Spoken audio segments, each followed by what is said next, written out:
Hello and welcome to All Talks with Cafemutual. Today we are at the CafeAlt Conference and I'm joined by Sushant Bhansali, CEO of Ambit Asset Management. Mr. Bhansali, welcome to the show. How are you feeling today at CafeAlt?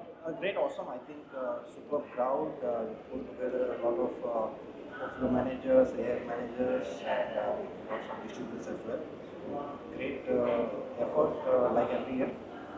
And I wanted to ask you actually about the alternates industry. We've had a lot of sessions over here regarding the growth in the last 5 years.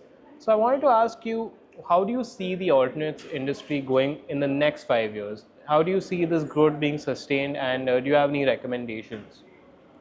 Sure. So, financialization of savings has become a big trend, and across the pyramid, from top to real mass bottom, I think financial products are creating a lot of buzz effect. The growth of the industry across all these products has been in excess of 15-17% over the last 10 years as a CAGR. In the next 5 to 10 years, I think the growth rate will be higher than this as such, because the last 5 year growth has been actually 20% plus.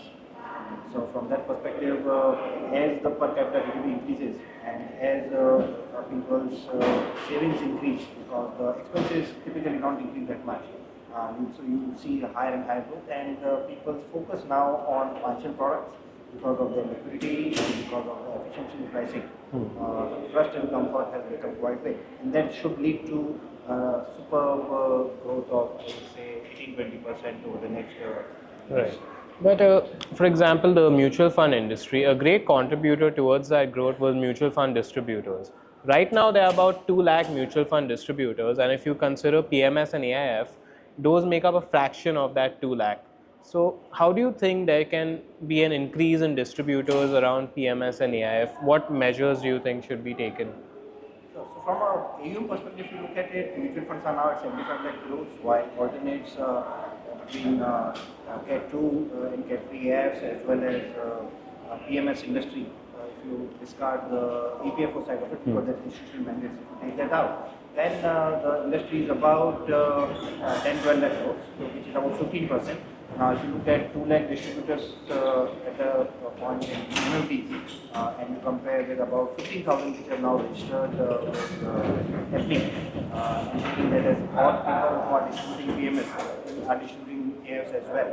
Right? So it's roughly, I would say, a little less, and also because the number of investors investing in these products are quite limited. Right. The PMS industry, the gross number just is 2 lakhs, right? The unique might be probably 1.5 lakhs, while in mutual funds it's in crores. So a limited number of clients. Of course, this clientele needs a lot of services compared to the mutual fund industry, where you can just book an SIP and life moves on. You don't need to meet your client more than once a quarter or once every 6 months. While here you have to meet the client every month at least. So I would say there is a big scope of growth in this industry. 5 years back, there were not even 1,000 people distributing PMS and air products, and now there are almost 15,000.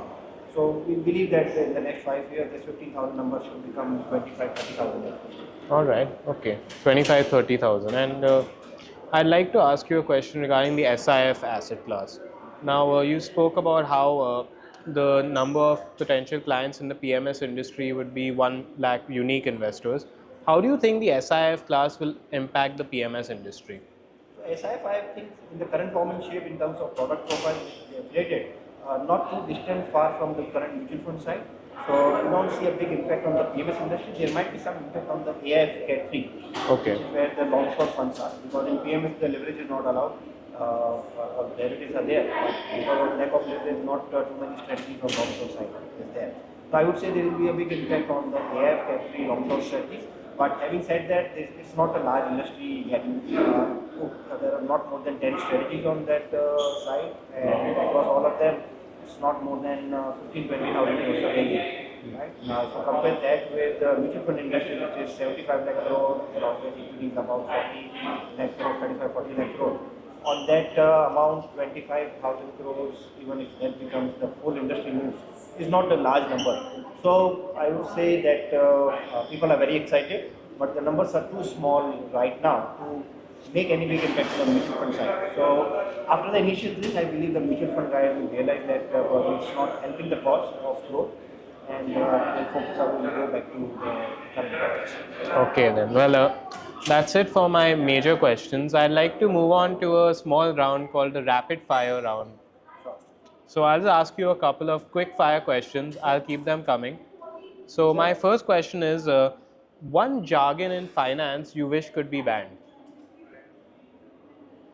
Anything.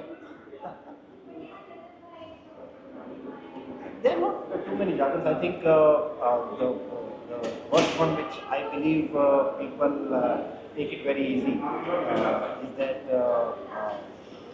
it's not a jargon per se, but whatever happens in the past will happen in the future, will continue to happen. Right. So everybody tries to uh, sort of beat the benchmark, which I don't think is the right strategy. So I would say that if one thing which I would want to make a change, perspective of jargons, etc., is that stop comparing with benchmark, focus on absolute, Okay. than on alpha. Okay, focus on absolute returns. Yeah. Okay, my next quick fire question is, if SEBI gave you a magic wand for a day, what's the first thing that you would change? In terms of PMS industry, or Yes. AIFs or mutual funds. You can pick from the lot. Okay, so I would say that the first thing I would want to do is bring all of these structures into a single structure, let's say a mutual fund structure, where people can have their own sort of place. You can have high value PMS, high value mutual fund, say 50 lakh plus, or a high value mutual fund of 1 crore plus. And have, so that I would say that because of these different structures, there are lots of confusion in the marketplace, both for clients as well as for distributors. So if life gets simplified from a structure perspective, I think the growth of the industry can go leaps and bounds. All right, and my last rapid fire question is, the most unexpected place that you've learned an investing lesson? The most unexpected lesson, probably I always thought that experience teaches you the most. The most unexpected, I would say, was learning from clients' mistakes. Right? When we meet our clients, with PMS, you have to meet the clients quite a lot, not just before investing, but after investing as well. For them, many times when they share their stories, is when you learn the most. I think that's the most unexpected side, because you keep believing that your own mistakes or your colleagues' mistakes is how you learn in life. But learning from clients as to how messed up their portfolio became has been something which was quite unexpected many times. Okay then. There are so many stories coming. A lot of few lessons. Yeah. All right, so that's all for this time on All Talks. Thank you, Mr. Bhansali, for joining us. And we'll see you next time for more such insights from the industry's top leaders. Goodbye.